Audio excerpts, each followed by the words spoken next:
Otro ejemplo de dilatación lineal, entonces el enunciado dice la rueda de madera de un vagón mide 120 centímetros de diámetro exterior.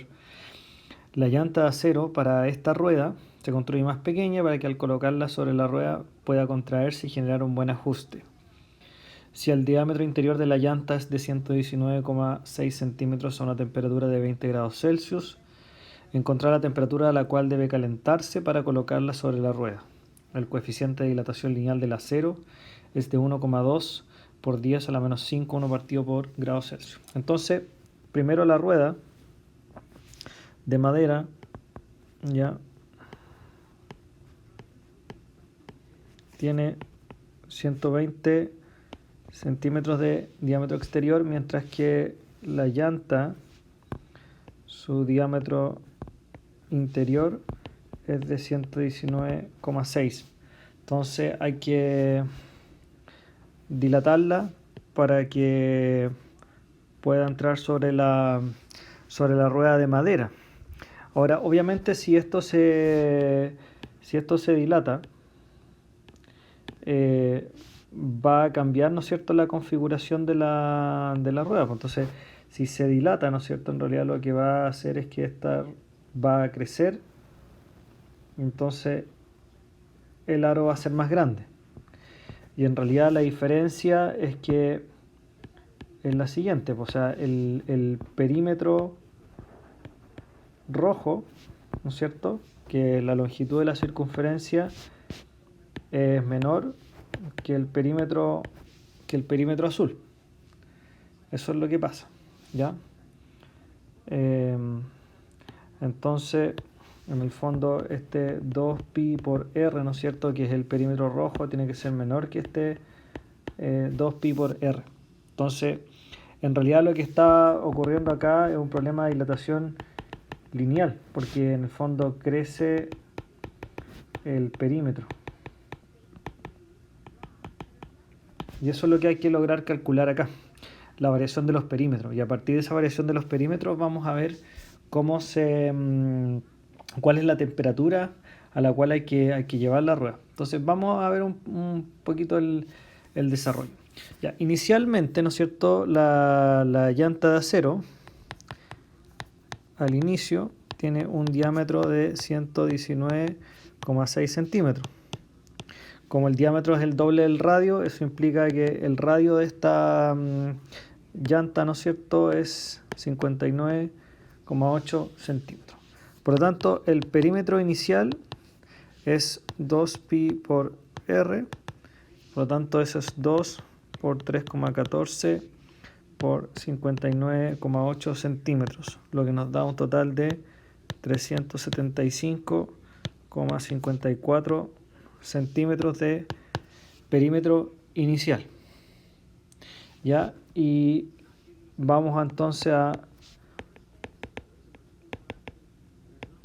dilatar, y al dilatar vamos a tener un perímetro final, y ese perímetro final nosotros sabemos lo que tenemos que lograr, porque lo que necesitamos es que el diámetro interno de la llanta sea de 120 centímetros para que pueda en el fondo calzar sobre la rueda de madera. Eso implica que su radio tiene que ser de 60 centímetros, por lo tanto el perímetro final tiene que ser igual 2pi por r igual 2 por 3,14 por 60, ¿ya? Y eso nos va a dar un perímetro final de 376,8 centímetros. Entonces, sí, pues, se cumple lo que nosotros estamos diciendo, porque el perímetro inicial tiene que ser menor que el perímetro final, por lo tanto se ha dilatado, ¿no es cierto?, la llanta de acero, ¿ya? Entonces, este perímetro inicial en el fondo es el L sub 0, ¿ya?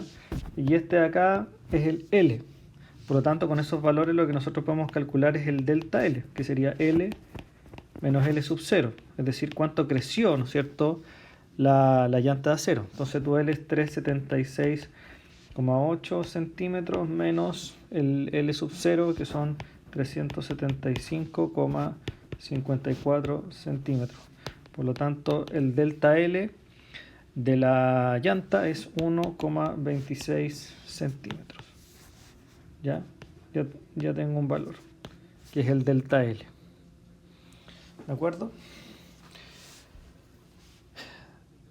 A mí me piden calcular la temperatura, entonces yo sé que mi fórmula de dilatación es delta L igual alfa L sub 0 por delta T. Y yo en este ejercicio estamos buscando los valores de la temperatura, por lo tanto lo que vamos a hacer acá es arreglar la ecuación y despejar delta T. Entonces delta T, como eso están ahí multiplicando, ¿no es cierto? Delta T va a ser igual a delta L partido por alfa por L sub 0. Y estos tres valores lo tenemos. Acabamos de calcular el delta L, sabemos el alfa y sabemos el L sub 0. ¿Ya? Tenemos los tres valores. Entonces podríamos reemplazar. Entonces delta T va a ser igual al delta L, que lo vemos en la diapo anterior, es 1,26. Entonces reemplazamos 1,26 dividido por el alfa, que sería 1,2 por 10 a la menos 5. Entonces 1,2 por 10 a la menos 5 multiplicado por L sub 0, que lo tenemos que buscar acá. El L sub 0 es este, ¿ya? 375,54 centímetros, porque el L acá en el fondo es el diámetro de la llanta. Entonces 375,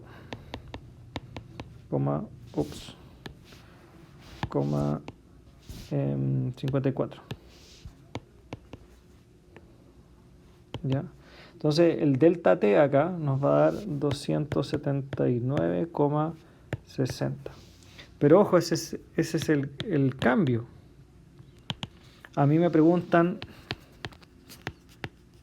¿a qué temperatura? ¿A qué temperatura? Entonces delta T es esa temperatura final menos la temperatura inicial. Por lo tanto, lo que nosotros queremos averiguar es esto de acá. Entonces, si arreglamos la ecuación, va a quedar que T es igual a delta T más T sub 0. Por lo tanto, la temperatura sería 279,60 más 20 grados Celsius, es decir, debe calentarse esto a 299,60 grados Celsius para lograr colocar la llanta de acero sobre la rueda de madera. Ya, a continuación vamos a hablar de la dilatación de los líquidos. Resulta que en el caso de los líquidos es un poco más complejo medir un poco la dilatación, básicamente porque los líquidos están contenidos en un recipiente. Entonces, por una parte, adoptan la forma del recipiente y en realidad en los líquidos lo único que se puede medir realmente es la dilatación volumétrica. Pero además hay un problema, que si el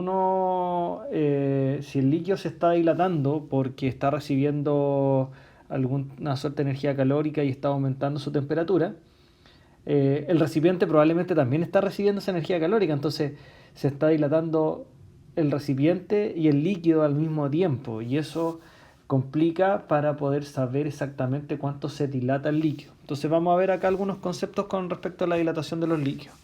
Bueno, primero, como toman la forma del recipiente, solo se estudia su dilatación volumétrica. Cuando se mide, a eso nos referimos en la parte experimental, ¿ya? Lo que uno observa en la dilatación de los líquidos es algo que se llama dilatación aparente, que en el fondo es la dilatación conjunta del contenedor y del líquido. A eso se le llama dilatación aparente. ¿Por qué ocurre eso? Porque recuerden que el líquido está contenido en el recipiente, entonces si yo estoy calentando un líquido para medir su dilatación, el recipiente que contiene el líquido también se está calentando, entonces se está dilatando el recipiente y el líquido. Cuando el contenedor que tiene el líquido, el recipiente, ¿no es cierto?, tiene un alfa muy pequeño, esa dilatación aparente se hace despreciable y en realidad lo que uno observa en el fondo es la dilatación real del líquido solamente, ¿no? ¿Okay? Es como un caso especial. Y con respecto a la dilatación, también hay que considerar que hay algunas sustancias que se comportan de una manera extraña, como por ejemplo el agua. El agua cuando se enfría, ¿no es cierto? O sufre un proceso de dilatación anómala. Por ejemplo, en este gráfico vemos el volumen que ocupa el agua a diferentes temperaturas y vemos que va disminuyendo conforme se enfría, lo cual es lógico, se tiene que contraer y tiene su punto mínimo a 4 grados Celsius. Pero si uno sigue enfriando el agua, acá el volumen aumenta y eso quiere decir que el agua se está dilatando. Entonces, en el fondo, si yo paso de 4 a 0 grados Celsius, el agua debería contraerse y ocurre todo lo contrario, se dilata, ocupa más espacio. Esa es la razón por la cual, por ejemplo, una botella de vidrio llena de agua que se queda en el congelador tapada, ¿no es cierto?, la botella, se revientan, porque cuando el agua se congela ocupa más volumen. O sea, cuando el agua se congela se dilata. Es al revés de lo que debería ocurrir. Lo que debería ocurrir es que cuando se congele debería ocupar menos volumen. Y el agua hace todo lo contrario. Son algunas sustancias que presentan este concepto de dilatación irregular o anómala, ¿ya? Pero son casos muy puntuales. En la gran mayoría de los casos, en la medida que se enfría, ¿no es cierto?, se contrae y en la medida que se calienta se dilata.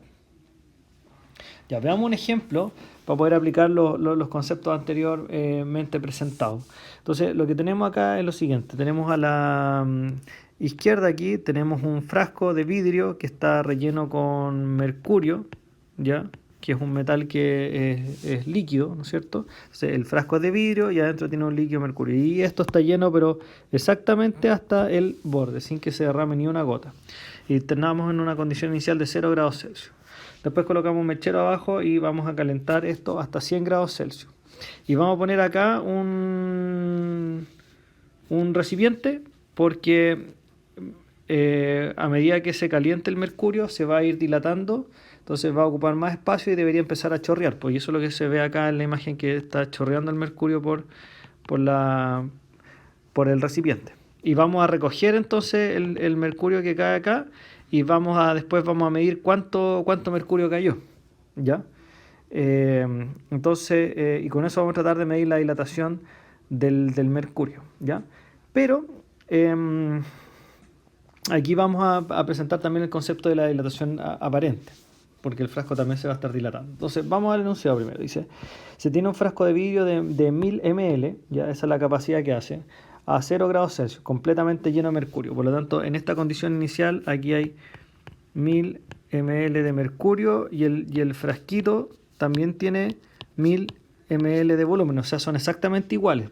Entonces, a 0 grados Celsius, el frasco tiene un volumen de 1000 ml y el mercurio ocupa un volumen de 1000 ml, por eso que está lleno hasta el borde. Después yo empiezo a calentar esto y hasta 100 grados y se empieza a derramar el mercurio. Y se derrama básicamente porque por efecto del calor empieza a dilatarse el mercurio. Entonces, como ocupa más volumen, ya no cabe en el frasco y por lo tanto empieza a chorrear por los bordes del frasco y yo voy recogiendo acá. Finalmente, como resultado se obtiene que se derraman 15 ml de mercurio. Eso fue lo que se recogió aquí. Se recogieron 15 ml. Por lo tanto, lo que uno podría decir así de buena primera, ya mira, el mercurio se dilató y por lo tanto su dilatación volumétrica fue de 15 ml. O sea, si el volumen inicial que ocupaba el mercurio eran 1000 ml, cuando lo calentaste te ocupó 1015 ml. Porque se te derramaron 15 acá, pues eso fue lo que no te entró en el frasco. Y vamos a ver que eso es incorrecto. Eso es incorrecto. Porque vamos a ver cuál es la dilatación real del mercurio y vamos a ver que esos 15 ml en realidad es menos de lo que se dilató por efecto de la dilatación aparente, ¿ya? Veamos el análisis en detalle. ¿Cuál fue la dilatación real del mercurio? ¿Ya? Para eso, mira, nos vamos a apoyar en algunos datos. Vamos a tomar el valor gamma, ¿no es cierto?, que es el coeficiente de dilatación volumétrica, que en este caso es 0,18 por 10 a la menos 3. El volumen inicial del mercurio era 1000 ml y el delta T fue de 100 grados Celsius, porque tu T inicial era 0 grados Celsius y tu T final fueron 100 grados Celsius. Por lo tanto, el delta T tiene que ser 100. Entonces, la dilatación real, ¿no es cierto?, va a estar dada por la siguiente fórmula, que es delta V, ¿no es cierto?, igual gamma por V sub 0 por delta T. Esta es la fórmula de dilatación volumétrica. Entonces, vamos a ver cuánto creció en volumen el mercurio. Entonces, eso sería el gamma, que es 0,18 por 10 a la 3, a la menos 3. Los 1000 ml, que era el volumen inicial, por los 100 grados, que es el delta T. Total, finalmente, que el delta V del mercurio es 18 ml. Y nosotros en el frasco recogimos 15. Entonces, no puede ser. O sea, si la dilatación real fue 18, deberíamos haber recogido 18 acá, pero recogimos 15. ¿Ya? ¿Y por qué razón recogimos 15? Porque el frasquito que contiene el mercurio también se dilata. ¿Ya? Entonces, eso es lo que vamos a responder acá. ¿Cuál fue la dilatación volumétrica del frasco? El frasco también se dilató por efecto del calor, junto con el mercurio.